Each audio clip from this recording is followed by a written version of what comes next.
Kejaksaan Negeri Kota Pasuruan telah menetapkan 2 guru sebagai tersangka dalam kasus dugaan korupsi terkait pengelolaan dana bantuan operasional pendidikan atau BOP dan dana pendidikan di Pusat Kegiatan Belajar Masyarakat atau PKBM Kota Pasuruan. Pengumuman tersebut disampaikan pada Senin 9 Desember 2024 bertepatan dengan Hari Anti Korupsi Sedunia. Kedua tersangka, yaitu Iswanto 43 tahun dan Jumiati 57 tahun. Masing-masing menjabat sebagai Kepala PKBM di Kota Pasuruan. Dengan Iswanto memimpin PKBM Talimil Quran dan Jumiati memimpin PKBM Anggrek. Menurut Kasih Pidana Khusus Kejari Kota Pasuruan, Denny Niswansyah, keduanya diduga menyalahgunakan dana BOP yang berasal dari APBN pada tahun 2021-2023, serta dana pendidikan yang bersumber dari APBD pada periode yang sama. Denny menyebutkan Iswanto diperkirakan merugikan negara lebih dari 621 juta, sementara Jumiati sekitar lebih dari 350 juta. Modus yang dilakukan oleh kedua tersangka adalah pemalsuan surat pertanggungjawaban atau SPJ dengan membuat laporan fiktif terkait pengadaan barang.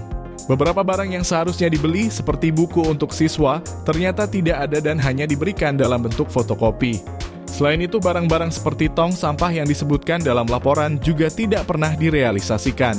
Iswanto saat ini ditahan di Lapas Kelas 2B Pasuruan berdasarkan surat perintah penahanan Kepala Kejaksaan Negeri Kota Pasuruan.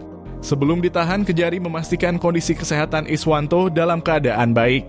Sedangkan Jumiati tidak ditahan di rumah tahanan karena kondisi kesehatannya yang menurun. Hasil pemeriksaan medis menunjukkan adanya beberapa penyakit yang diderita Jumiati, sehingga ia dilakukan penahanan kota, dengan penahanan di rumah tahanan baru akan dilakukan setelah proses pengobatan selesai.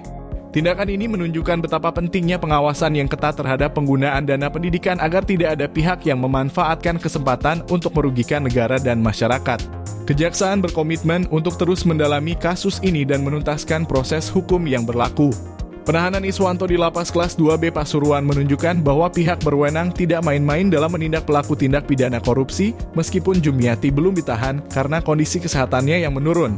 Setelah mendapatkan perawatan medis yang memadai, proses hukum terhadap Jumiati akan dilanjutkan. Kasus ini diharapkan menjadi pelajaran penting bagi semua pihak yang terlibat dalam pengelolaan dana pendidikan, agar mereka lebih transparan dan akuntabel dalam menjalankan tugasnya.